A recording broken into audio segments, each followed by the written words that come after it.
Hey folks, Jake Schneider here from Life as an Outsider.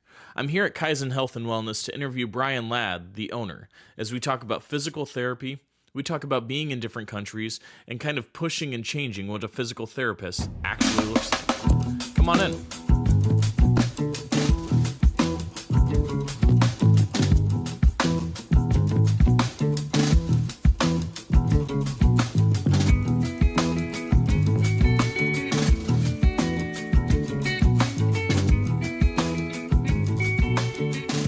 My guest today is Brian Ladd with Kaizen Health and Wellness. Brian, how you doing today, man? I'm good. Thanks so much for having me on. Yeah, man. Thanks for welcoming us into your office and your sweet little space here. This is dope. Thank you.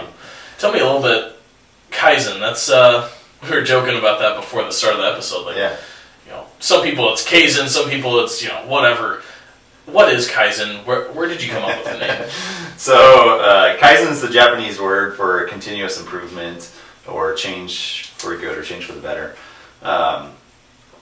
You'll see it nowadays. A lot of businesses use it for their process improvement. Toyota in particular is the big driver behind that. But it came from my time in Japan. After PT school, I got a direct commission into the Navy and spent a couple years in Washington State, and then spent 3 years in Okinawa, Japan. And so at the hospital I was working at there, each department had a Kaizen board. Mm-hmm. And so essentially anyone could walk up at any time and kind of write their idea on the board that they thought was good, and we had this stepwise process where we take it through, and if it was legit, we'd see it all the way through and implement it. Awesome. And so over my time there, I'm just learning more about Toyota and Kaizen and how Toyota uses it, but how the hospital uses it, and then looking into physical therapy. The way I saw it was well, no matter where we're at with our health journey, our health and fitness, there's always room for more. Mm. Even the best of the best, there's room for improvement, And so I kind of took that into physical therapy and kind of rolled with it there. And that's how Kaizen came about. Awesome. Well, so now we know the story of Kaizen, but you talked about bringing it into physical therapy and your time in Japan, and there's a lot of stuff to unpack there. So let's just kind of start at the beginning. Sure. I mean, I love having a lot to unpack. It just makes for a more fun episode. Yeah. But one of the things that you mentioned was you graduated and then you went to the Navy. So let's start with where you graduated. You graduated from Hastings College in Nebraska. What made you want to pursue physical therapy or physical fitness as kind of your career path? Yeah, there's so much to unpack. Growing up, so I was very involved in sports. Mm-hmm. I remember growing up, not really knowing. I was always trying to figure out what I wanted to do with my life, and I really had no clue. I remember my mom coming home at one point, and she had this. Essentially a textbook. It was a certified strength and conditioning specialist, and I was like, I don't know what that is, but that sounds cool. And so it kind of got me down that path and looking into becoming a strength coach, and that kind of piqued my interest. I didn't know until that point. I really didn't know that was a career. Didn't know I could do that, and so from that point forward, that's what I wanted to do. And so I went to undergrad at Hastings College, and I was an exercise science major, and initially that was my plan. I was like, I'm going to be a strength coach, and of course you want to be the best, and so in my mind I was like, I'm going to be a D1 or NFL strength coach here. And I met my now wife, who was in nursing school, and she's like, hey, I think you'd be a good physical therapist. And I grew up in a small town in Nebraska, about 4,000 people. At the time we had one physical therapist in town. So absolutely everything I knew about physical therapy was from this one guy. And so I was like, well, yeah, he had a pretty sweet gig. That was pretty laid back. I didn't think I could do that. And so I just started shadowing in different places. And in particular, there was a place close to campus that I shadowed at quite a bit. Ended up getting a job as a tech there. And just kind of fell in love with it. I realized first off, I realized that as a strength coach, as soon as the head coach gets fired, you're gone. Mm-hmm. And so it's that doesn't sound super stable. And it sounds like you're going to be moving around a lot, which is kind of ironic because then I joined the Navy where you move around a lot. But yeah, I started shadowing there. I got a job as a tech. just kind of fell in love with it, and I realized like, hey, I can kind of blend like that strength and conditioning aspect with physical therapy and rehab, and I can kind of do both with it, which kind of leads us to Kaizen a long ways down the line. I applied to physical therapy school, ended up coming to Des Moines University, and graduated in 2014, and that's when I got a direct commission into the Navy. I have family members, my parents were in the military, and so that's also something I always kind of wanted to do, but I pursued college football and going to undergrad instead. So then fast forward, graduate PT school, and it's like, oh, I can serve my country, but then I can do my career, do what I want to do. So 5 years as a physical therapist in the Navy, and we spent, we traveled the world, like I said. So it's kind of ironic that like I didn't want to be a strength coach because I might travel all over, and right, yeah, here exactly. I am like going all over the country. I got to see Korea, Australia, Japan, all these places. It was really cool. And so, led me to 5 years in the military. I got kind of burnt out, and so decided it's time to do my own thing. And so that's where we started Kaizen Health and Wellness. And really, I looked at what my friends were doing. They were kind of burnt out, and I didn't like that like traditional model of physical therapy. And so that leads back to that, like, well, I can blend the strength and conditioning aspect with physical therapy and rehab and kind of make the best of both worlds. And so here we work with active adults and athletes.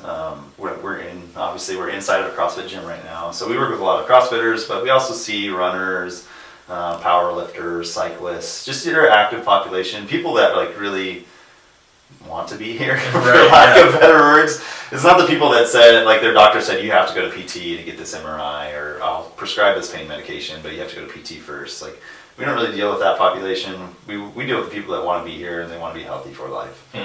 So that's really cool. And first off, thank you for your service. Everybody that is in the military deserves to hear that, because I think that's underappreciated. But one of the things you talked about is going from having parents in the military and realizing, oh, I can do what I want to do and serve my country at the same time. And I think that's really cool is, so many people, myself included, who are not from a military background. I mean, my grandpa was in the Air Force, but that was back in Korea, and that was, so many years ago. Yeah. I never really heard anything about it. So it's so cool for me to think of, oh, there's physical therapists in the Navy.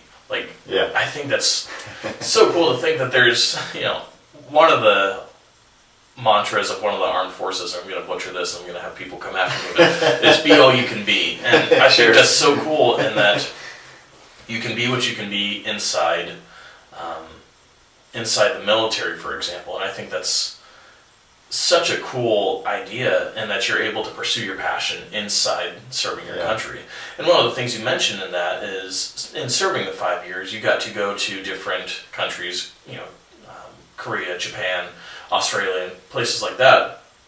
And you mentioned you saw the traditional model of physical therapy, and you wanted to change that. What do you mean by that? What do you mean by traditional model of physical therapy? So I think the people that have been to PT before will kind of get this, but a lot of times what happens is, well, this is a lot to unpack. So there's a lot of great people. I'm not talking down on people. We end up calling these PT mills, because what happens is they just kind of become a revolving door of people. So therapists will see, 20, 30 people, or maybe more in some settings, a day. And so it's just like, it's not great for the patient. The therapists get burnt out because they're just seeing volume. This gets into like insurance, the insurance model, reimbursements are going down, deductibles are going up. So what, clinics adjust by just seeing more people. If they're not getting paid as much from insurance, they're going to see more people. And so it's not great for the patient. Oftentimes there'll be one therapist working with 3 or more people at one time. And the like adage I always say is like, people, you end up like in the corner doing exercises you could be doing at home. And you're not really, you're paying the same amount whether you're working with PTA or PT. Um, an example of this is while I was in Japan, my mom had surgery. She was going to PT. She texted me one day, and she sent over all the exercises she was doing. She's like, "Do I have to go to PT to do these?" And I was like, "Well, first off, you've been in PT for like 3 months, and that's all you're doing. Second, like, no, like, right. aren't you doing that at home?" She's like, "Yeah, these are the exact ones I'm doing at home, but they have me do them here at PT while they're working with other people." She's like, "I want the like hands-on stuff, but I can do this on my own." I was like, "Well, stop paying them. Like, no, fire them. Go home. Go do your exercises at home." And so, yeah, it's just, it just wasn't great. And one of the things I liked about the military is we got to work more one-on-one with people. And so that's what we kind of did with our model. It's like we're lower volume on purpose. Like we could stack it like a clinic does, but I just don't think it's right. And so we keep everything one-on-one. You're working with a doctor of physical therapy each and every visit. And so that way we make it for you, and it's something that we want to give you as much value each time that you come in, and so you're not just doing the same things that you could be doing at home. We're trying to give you something different each time you come in. I like that. It's all about creating that better customer or patient experience. In that sense. I think so. Yeah, it's all about the customer. Like it's all about. There's a book called Hug Your Customer. It's one of my favorite books, but it's all about the customer experience, like you talked about. And so. Well, and it's so funny that so many people want to dance around the word customer. I mean, restaurant industry, for example, they're not customers, they're guests. Yeah. And some of the industries that I've worked in, well, they're not customers, they're clients. Yeah. But at the end of the day, there's money being changed, money's changing hands, whether it's through insurance or not. They are customers. And right. When we start to realize that, we want to create a good experience for that customer so they leave a good review, but also so that they feel like they're getting their money's worth. Right. And I love hearing this, what you want to do, especially with Kaizen, talking about that change. And I don't think you're necessarily talking down about any physical therapist, but I think we're realizing that in this world that we are currently living in, so many people want a personal experience. And I think that the idea of basically a customer mill where people, a revolving door, people coming in and out, I think that's been so prevalent in so many different industries, not just physical therapists, not just doctors, but definitely restaurants, definitely construction, definitely retail. And so it's so encouraging for me to sit here and hear from somebody who wants to put an end to that in their industry that they're working in, and instead put a focus on, I want to make sure that I'm providing the best customer experience that I can. Yeah, absolutely. So tell me a little bit about, you started this business in 2019 after 5 years in the Navy. Yep. As we all know, about a year later, everything went to hell in a handbasket. I mean, all of a sudden we're being told to stay home, not touch anybody, be 6 feet away, wear a mask at all times. How did physical therapy kind of change, from your viewpoint, in the middle and in the very beginning stages of the pandemic? Like, how in the world are you going to do physical therapy with somebody when you've got to be 6 feet away from them? Yeah, so for me it was like 6 months into starting my business. Which I think for me it was kind of, it didn't hurt me as much as it probably did some of the bigger clinics. I was so new starting out that I only had one way to go, really. It was so it's kind of funny. Like it didn't affect me too much. My wife was working. My wife's a nurse by background, so she was working at the time, and our daycare closed down. And so, she's got the steady check, and she's got the benefits. So it's like, well, I guess I'm going to stay home. So I stayed home for a little bit, maybe like a month, if that, 3 weeks to a month. And luckily her parents are retired. They live in Nebraska. So we kind of cut this deal with them where they would come every other week and stay with our kids. And so the weeks that they were here watching my kids, I could have a normal schedule, and I'd just get as much work as I could during the day. The weeks the off weeks where they were not here, I would work 6 to 8 a.m. and then, 4:30 to 6:30 at night or something like that. And then in the middle of the day, I was home with my kids. That sucked. For lack of better words, that was not good. After a while doing that, I was like, all right, this has got to change. Because it was like tag team. My wife would get home from work, and it was like, boom, see ya, I gotta go. And so, I mean, that was probably the biggest change for us. But really, like, I was able to grow during that whole time because I started off. I mean, I was just starting out, so. Like I said, there wasn't really anywhere for me to go but up. Right. But it was pretty interesting. At the time, I was in a different gym. It was a 24/7 gym. And I don't know the square footage. It was a pretty decent size. And so I was considered essential. So I could stay open during that whole time. Oh, there you go. And so, like I said, I stayed home for 3 to 4 weeks. And then I went back to work.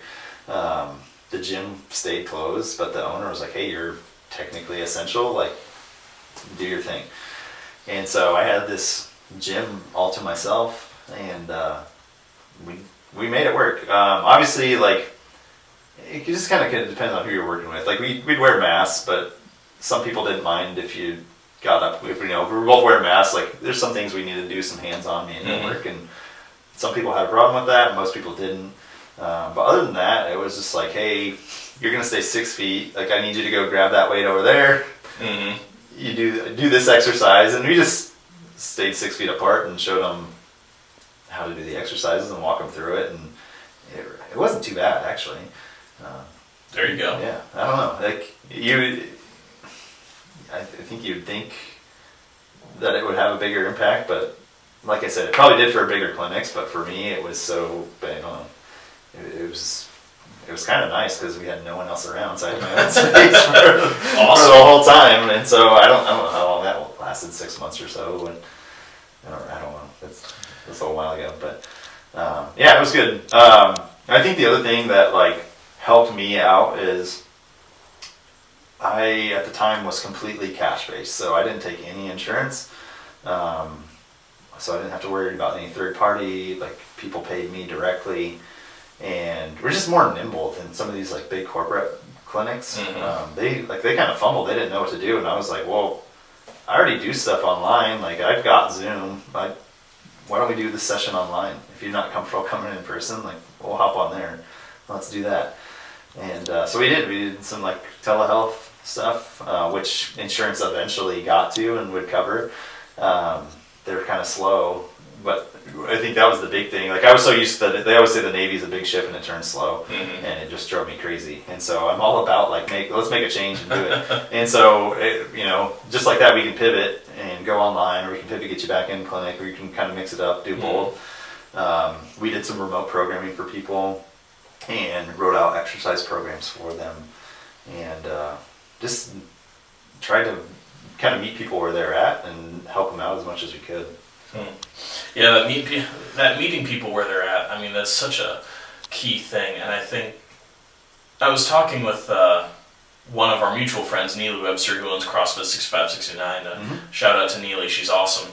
She was talking a little bit about how she was creating different workout plans and stuff during the pandemic. Yeah. And I think that is so huge because, like we were saying, it's all about meeting people where they're at. Yeah. And it's all about, doing whatever we can to ensure that people are having a great customer experience. Yeah. And ultimately, I think that ties into your business as well. And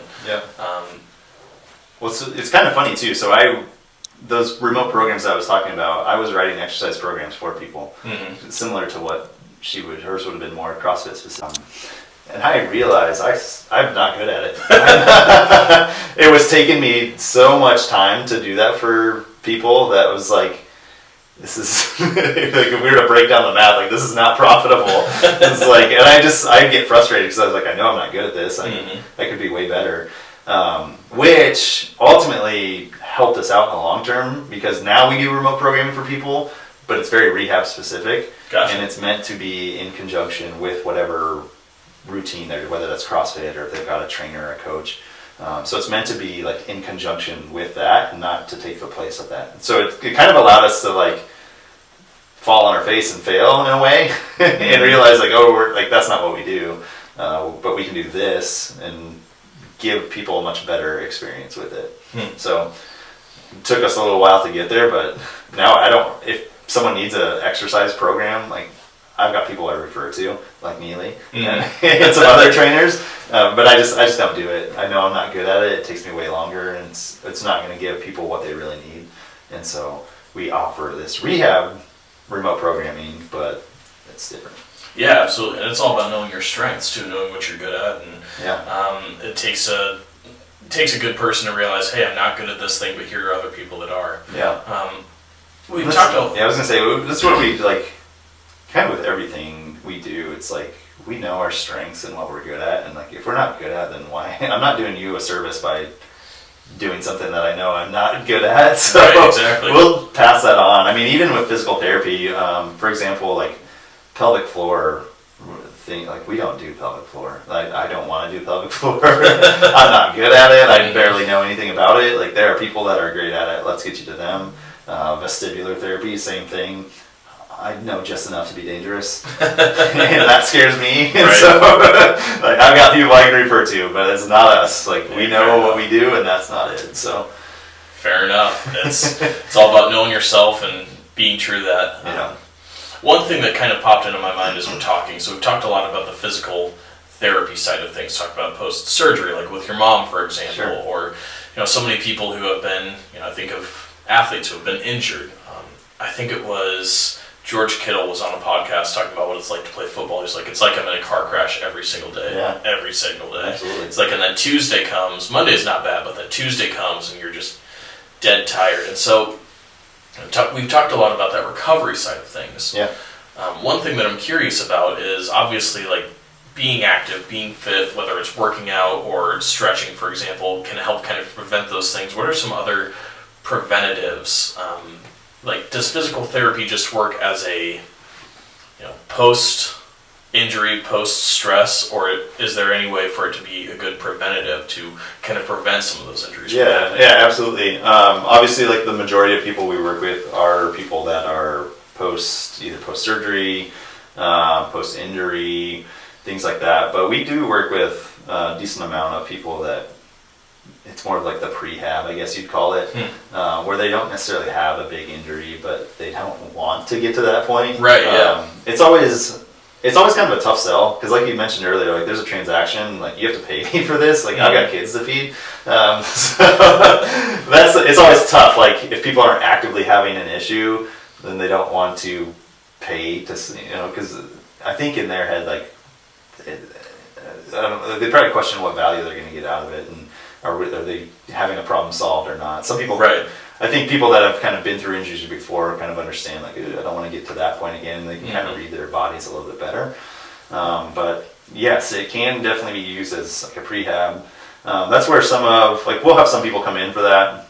The remote programming is like perfect for that because you can stay doing your routine that you've been doing, and then we can program some specific accessory work for you. We also do some other things. We call them body tune-up sessions. So we do all kinds of things. We do cupping, scraping. We do body tempering, dry needling. We'll do some like hands-on manual therapy. It's more of the stuff that like some people come in like after they're hurting, but it's more of like the maintenance type thing. Make sure they're like continue to feel good for the long term. We've got people that'll come in at like regular interval. I got a guy last night. Every 2 weeks he comes in.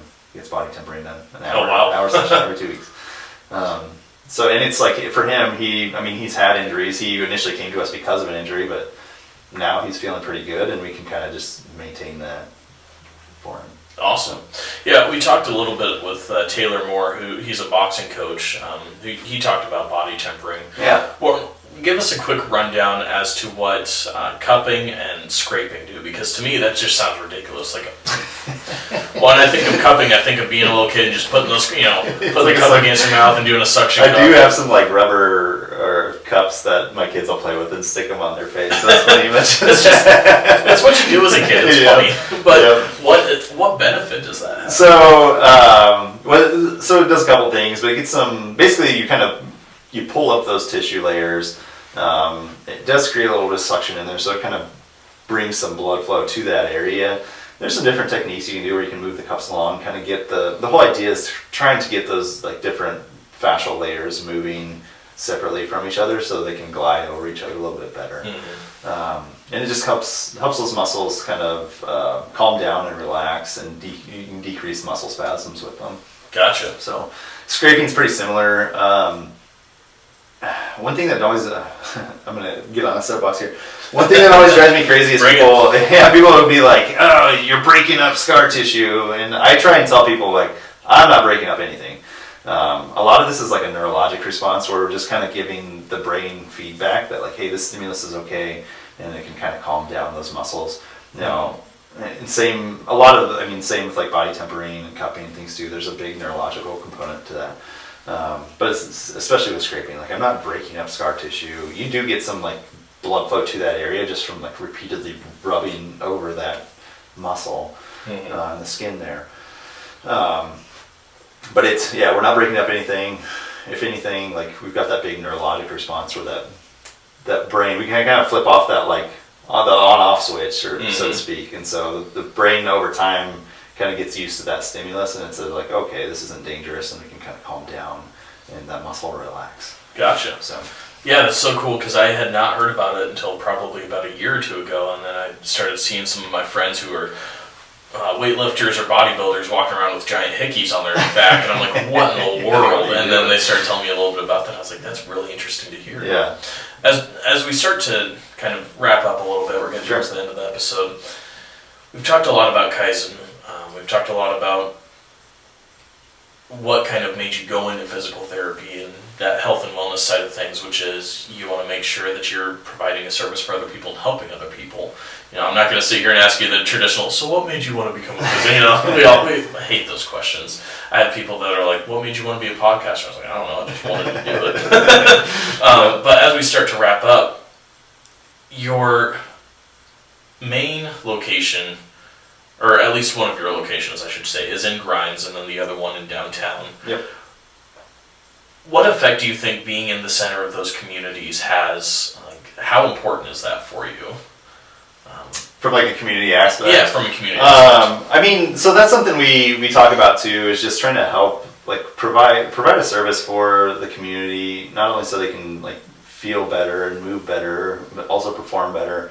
But we really enjoy providing the community with education, whether that be through social media or we do different workshops. A lot of them are free. I would say the majority of them we've done since Josh was hired last September have been free. We've charged a low price for some, or we'll donate it. We did a ton where we donated to Wounded Heroes last year. But we just try and provide an education for the community, so they just have a better understanding of their bodies and just simple things that they can do day in and day out to make a big difference in the long term for them to stay healthy. That's a fantastic way to look at it, and you're contributing to growing communities in that way. I mean, Grimes is a growing community right now. I think it's one of the hot spots that probably in the next 5 years it'll be like Ankeny used to be, where it's like, oh, we don't recognize this, and all of a sudden, boom, it's blown up. Yeah, absolutely. But as we talk about that, tell me, where can we find Kaizen Fitness online, in person, so we can kind of keep up with the way that you're continuing to grow and also the ways that you're continuing to help others? Yeah, so we try and make it pretty easy for people. So social media, all the platforms are at Kaizen DSM or at Kaizen DSM. Our website is at KaizenDSM.com. We've got 2 locations, like you mentioned. One is in Grimes. I always preface this like it's by Toyota of Des Moines. It is at Grimes. And some people think Grimes are like, oh my gosh, I'm not driving out there. And it's like it's right off the interstate. It's not hard to get to. The other spot is downtown, just off the interstate again, 235 and Keel Way. Very easy to get to both of them, no matter where you're at in the metro. So I would say follow us on. We're on Instagram, Facebook, TikTok, Pinterest, probably some others. YouTube, our website. You can go on and get some more information. Feel free to message us or send us an email. It's at brian@KaizenDSM.com. Our phone number is 515-207-2450. Awesome. Well, Brian, this has been a really cool conversation. I appreciate the insight into not just physical wellness and therapy, but also just the insight that you have into changing and continuing to push boundaries and pushing what is known as the traditional way of physical therapy, like we were talking about, and growing it more into a better customer experience and a better client experience. And I love to hear that. I love to hear your passion for the community. And this has been a great episode. Thanks a lot for being an outsider with us today. Yeah, thanks so much for having me on. Have a good rest of your day.